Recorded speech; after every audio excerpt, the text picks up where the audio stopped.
good, guys? M.V.K here back again, and today we're going to check out a video called from What Culture Horror called 10 Horror Movies with the Best Monster Reveals. I love a good creature feature, y'all. I do. I love a good creature feature, and sometimes when it's always gets me excited when the monster is revealed. I love that. I love when you finally get to see the design of the monsters over the course of the years of creature features. We've seen some great designs for monsters. Remember, I'm a child of the 80s, so we had all that good stuff back then, and then the 90s, and so and still now to this day there are some good ones that get slept on, I feel. Now, for all those who don't know, I'll be real. Most of you guys who have subscribed to me know that my biggest fear, and still to this day, ever since I was a kid, and I still have the fear, is the face huggers. I cannot stand those. I have tried to conquer that demon, and I can't. It just freaks me out. And I swear to God, right now, if that thing is on there, if I jump or cover my eyes, then you know why. But I'm looking forward to seeing what the 10 monsters are revealed on here. I'm looking forward to this. Let's take a guess on some of them that might be. I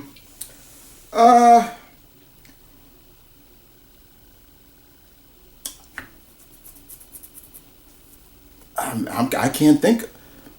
Well,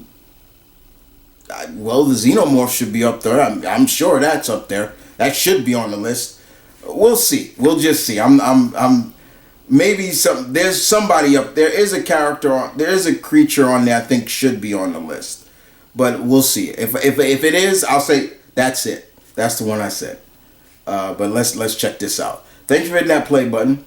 I know I haven't done more reactions to random videos in a while. I'm gonna get back on it, guys. Also, I want to let everybody know there will be some exclusive reaction vids on the Patreon coming soon that I just don't feel should be on the main channel and things like that. So there's going to be some more exclusive things on the main channel for everybody who wants to get down on the Patreon. You want to be an Uber Pack member? Join the Patreon. Not forcing you, but just saying. Let's do this. Here we go.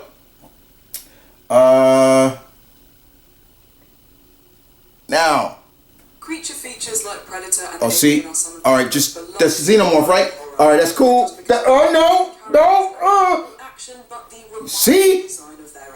I saw the egg. The monster is revealed is just as significant as the monster itself. Of course, introducing the monster is never easy. If the timing, special effects, or even lighting is off, the final result can be disastrous. But if the monster's grand reveal is pulled off perfectly, it stays with moviegoers forever. Speaking of revealing monsters, I'm Tilly from What Culture Horror, and these are 10 horror movies with the best monster reveals. Number 10. Pumpkinhead. Wow, I got a friend that loves Pumpkinhead. Pumpkinhead, grieving father Ed Harley unleashes a demon onto the teens who killed his son. Recognizing the evil he's brought into the world, Ed has a change of heart and vows to send the dark entity back to hell. Since Pumpkinhead sounds like a Care Bears villain, nobody was expecting much from the titular monster. But let's not forget this film was the directorial debut of special effects master Stan Winston. Responsible for the mesmerizing animatronics in The Thing, Jurassic Park, and Aliens, Winston has a knack for drumming up terrifyingly lifelike creatures. Although Pumpkinhead's design is incredible, his reveal is extra memorable. With his Wolverine-like claws, towering height, pasty wet skin, and leering face, it's hard to think of a more intimidating movie monster than this roided-up Xenomorph. Pumpkinhead's intro is further accentuated by the effective use of sound, or rather a lack of. Every time the demon is near, a slithering noise can be heard, which resembles the movements of spiders or snakes. But when Pumpkinhead appears on screen for the first time, he doesn't make a peep, catching the viewers completely off guard. Number 9. The enormous alien, Deadly Spawn. Move over Tremor's Deadly Spawn did the whole burrowing monster worm shtick nearly a decade earlier. This underrated indie opens with alien tadpoles crash landing on a small town. After making their nest in a dank basement, the extraterrestrials quickly evolved into multi-headed slugs. What the serrated teeth. Creepy critters begin gobbling up the townsfolk. A boy called Charles Test shit! destroy them. Although he manages to kill several of the carnivorous cretins, Charles deduces they'll keep coming unless he murders the Queen. After he tricks the alien mother into swallowing a bunch of explosives, she blows up, seemingly ending the threat. This is an indie film? But that's good. That's good work. That'd creep me. Oh my God, what is this? Sized spawn. For the record, the Queen, which Charles barely defeated, was only 6 foot long. This beastie, on the other hand, is slightly smaller than a mountain. So, how does mankind defeat it? Well, they don't. The Titan lets out a defiant roar just before the screen cuts to black and the credits roll. Because there was no sequel, it's safe to say things didn't end well for humanity. Number 8. Pyramid Head, Silent Hill. Until fairly recently... Pyramid... Oh, yeah, I forgot that. Suck. Having said that, there's bright spots over the years, including Silent Hill. It may have been panned upon release, but this adaptation of Konami's... I mean, the adaptation wasn't that bad. You know, to see Pyramid Head was pretty awesome. I was like... impressed by how faithful it was to the source material. Yeah. No aspect of the movie demonstrates this fact better than the franchise's most iconic figure, Pyramid Head. Yeah. Regarded as among the most unsettling characters in gaming, many suspected the film would fail miserably to capture the helmet. No, I thought they did a good job. I thought they did a real good job. When Pyramid Head first appears with his rusted sword scraping across the floor, it's impossible not to feel the chill run down your spine. Although viewers can become desensitized after seeing a moving monster multiple times, Pyramid Head never loses his power, since viewers are left quaking in their boots every time he re-emerges. Number 7. The Doppelganger, Lake Mungo. Lake Mungo is a quote-unquote documentary which details... I heard about this.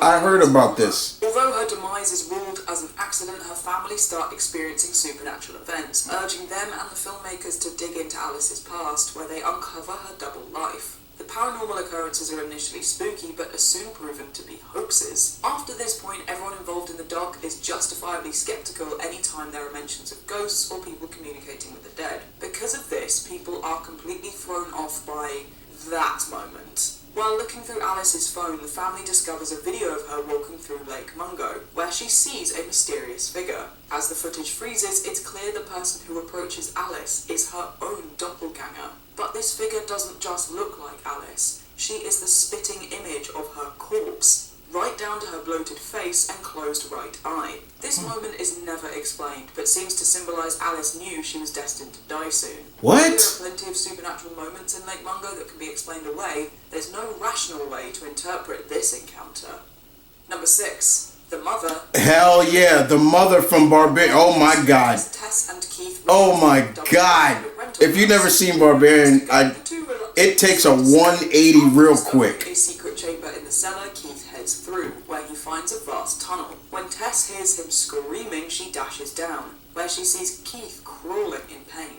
Before they have a chance to escape, a naked woman credited as the Mother lunges from the darkness and crushes Keith's skull. The Mother's introduction is incredibly effective for 2 reasons. Firstly, rather than lingering on her, the scene cuts away immediately after she smashes Keith's head to a pulp. Transitioning the scene during the scariest moment without explanation leaves viewers utterly fraught. Even though the next few scenes aren't frightening, viewers are left on edge, still trying to process what they just saw. Justin Long in this was a why the Mother shook viewers asshole. Nobody had an inkling what she would look like. Barbarian's trailers and promos gave nothing away, so viewers didn't know if the creature... I love that the trailers didn't give anything away. Demon, ghost, vampire, alien, or in this case a malformed inbred monstrosity. Number 5. Kayako. Oh God. The Grudge. The Grudge. On The Grudge, Katsuya Tokunaga and his family move into their new home, which formerly belonged to the Saekis. The Tokunagas were unaware that the Saekis were murdered in a rage, causing them to be reborn as murderous Onryo ghosts. The most notable of these spirits is Kayako, who is constantly performing a deeply unnerving death rattle. Upon slaying her first few victims, Kayako remains unseen, since she takes the form of a shadow. Only when she murders Katsuya's sister, Hitomi, do viewers get their first glimpse of the enraged phantom. After Hitomi leaves her brother's cursed home, she's unaware that Kayako followed her home. When Hitomi learns that Kayako is pursuing her, she hides in bed. Suddenly, the blanket rises up, implying there's something in bed with her. Looking under the sheets, Hitomi is greeted by Kayako's vacant expression. After letting out her iconic death rattle, Kayako... I hate that rattle. That's the one thing that creeps me out, that fucking rattle. As freaky as this moment is, it hits harder in hindsight, since Hitomi's body is never found. Unlike most of Kayako's victims who return themselves as Onryos, Hitomi vanishes off the face of the earth.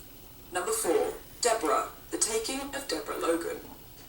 This was a good movie too. This was good. Filmmaker Mia prepping her Alzheimer's documentary. Initially, Mia's film crew intend to record the day-to-day activities of Deborah Logan, who has been diagnosed with dementia. But after Deborah performs superhuman acts, her daughter, Sarah, and Mia suspect she's been possessed. Upon further research, Mia discovers Deborah is being mind-controlled by a deceased Satanist who plans to transfer his essence into a younger body. After Deborah kidnaps a cancer-riddled girl called Kara, she ventures into the mines, hoping to complete the ritual. As Sarah locates her possessed mother, Deborah snarls at her, dislocating her entire lower jaw like a snake. Yeah. On this sight, it's obvious the Satanist has complete control over Deborah's body and mind. But it gets worse. After Sarah and Mia momentarily lose Deborah, they search through every cavern to find her. After cornering her, they are utterly horrified to see Sarah's mother gorging on the young girl, with Kara's entire head engulfed down Deborah's throat. Although The Taking of Deborah Logan has its fair share of disturbing content,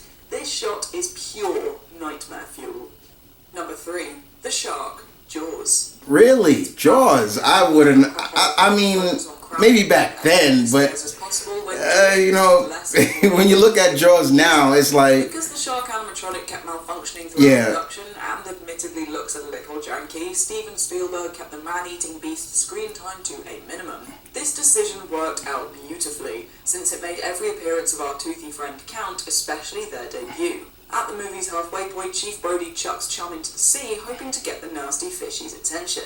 Because this sequence is in broad daylight and the camera is focused on Brody, nobody sees it coming when a 25-foot-long great white bursts to the surface, baring its gnashing teeth. Just to ensure now, forever, I still like Jaws. It's just... You're going. You know, it just is... Ironically, this moment proved to be too shocking for some. When an early cut of Jaws was shown to an audience, they were so frightened by the shark's appearance, they missed Brody's one-liner. As a result, Spielberg extended the sequence so there was more time between the shark popping out and Brody speaking. Although there's been plenty of great monster reveals over the years, Jaws is among the few that proved to be so effective the filmmakers were forced to tweak the entire scene. Number 2. Crawlers. The Descent. This was on my list. The crawlers from Descent. That's Descent. That's why I don't fucking go in caves now, man. After nearly 2 decades, the creature feature has lost none of its bite due to its claustrophobic atmosphere and bone-chilling tension. But if anything stands out, it has to be the crawlers. Viewers who haven't revisited The Descent since its release should still remember the outright fear they felt when these subterranean humanoids appeared. About 40 minutes in, our ensemble discover a den composed of hundreds of animal skeletons. As they start screaming for help, a crawler reveals itself before killing one of the characters. Rather than appearing with some big fanfare, the carnivorous cave dweller pops into shot with no warning. What really sells this moment is the fact the actresses hadn't a clue what the monsters looked like prior to filming. So if you thought the characters looked genuinely terrified during this scene, that's because they weren't acting. Although the crawler's design is... Oh, that reminds me of Aliens. When they popped out, people were really legit scared. That cast was... They didn't know that was going to happen. The Ritual. Yes! The Ritual. Anybody seen this movie? Loki's got some weird-ass kids, man. The wilderness, they discover Nordic runes, a headless effigy, and other things that figuratively tell them to get the hell out of there. When things look like they couldn't get worse, the 4 friends discover a creature is hunting them. So little is revealed about this entity, it's impossible to guess what it looks like. Because this monster is built up for so long, you'd think it couldn't really live up to those expectations. But when Luke comes face to face with this eldritch behemoth, viewers know exactly what he's feeling, since they themselves experience the same level of fear and awe. This Jotnar, that is known as Modair, has a towering elk body, plant-like exterior, and jagged vertebrae jutting out of her spine. Instead of a head, she has a decapitated torso with antlers for arms. However, the most disturbing thing is how Modair has a cloaked figure with glowing eyes and humanoid hands jutting out of her crotch. And that's our list. What monster reveal was your... And Modair was actually the child of Loki. For anybody who knows Norse mythology, yeah. That's one of Loki's kids. Loki has some weird kids, right? And I'm not talking Marvel's Loki. We're talking ancient Norse mythology. That was a good list. I like that list. That was really good. The crawlers were on my list. I was thinking the crawlers from The Descent. This Descent I have seen. I remember the first time I had bought when it was just DVDs. I bought the DVD, and I didn't watch it for a while until I had like cousins over, and I was like, all right, let's watch this. And I can tell you right now that scared the hell out of us so badly that we had to watch another movie after to get our minds over that, because that's what it was. Just like the claustrophobic vibe of it scared me. The whole sense of going into uncharted caves scares me. That scared me because I'm like, yeah, see, that's why I don't go into fucking caves now, you know, and things like that. And then of course when you finally see it, it was like, yo, what the freak is that? And then more importantly, you find out that they're blind, but they can hear, and they're humanoid, but they're carnivorous and things like that. And the way it ended, well, if the theatrical way it ended was different than the home version, because there were two endings. And then they made that sequel that just was kind of dumb to me. I was like, yeah, they shouldn't have done that, the sequel.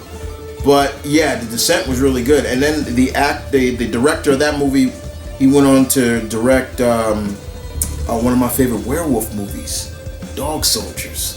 And so it was really good to see him do that. And then he did another movie which I still have to watch called The Lair or something like that. It's another creature feature. But yeah, man, you know, this was good. This was good. Like I said, they showed a little bit of the face huggers. I saw the egg, and look, guys, that freaks me out. But cool to see Pumpkinhead. I got a friend that really likes Pumpkinhead. So if he watches it, then yeah, this would be good. If you haven't seen any of these movies, most of them I've seen before, except for Lake Mongo. I never saw that, but I heard about it. When I heard about it, I first heard about it when I saw a list. I think it was on some website that I had to go to. I forgot the name of the website that I go for upcoming horror movies, and they were showing like 15 of the greatest found footage movies out there, and it was on the list. But I never seen it. But all the others I've seen.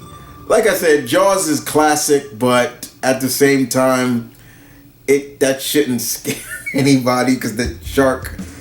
I've seen marine biologists rip it to pieces. Like, that doesn't even look like it. Just they just. I've seen marine biologists on YouTube react to that for the first time. They're like, this is ridiculous. Doesn't even look.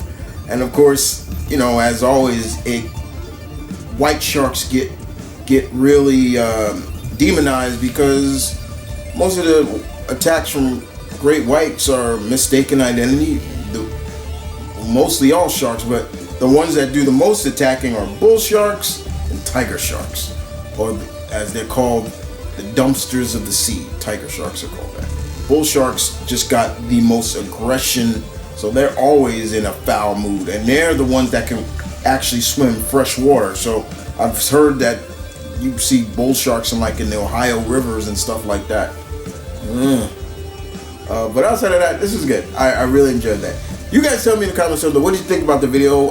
Shouts out to What Culture, as always. I'll leave the link in the description down below for their channel, because they got multiple category channels, which I really like. And you guys tell me in the comments below what you thought. And I will see you guys next time. As always, my pack. Deuces.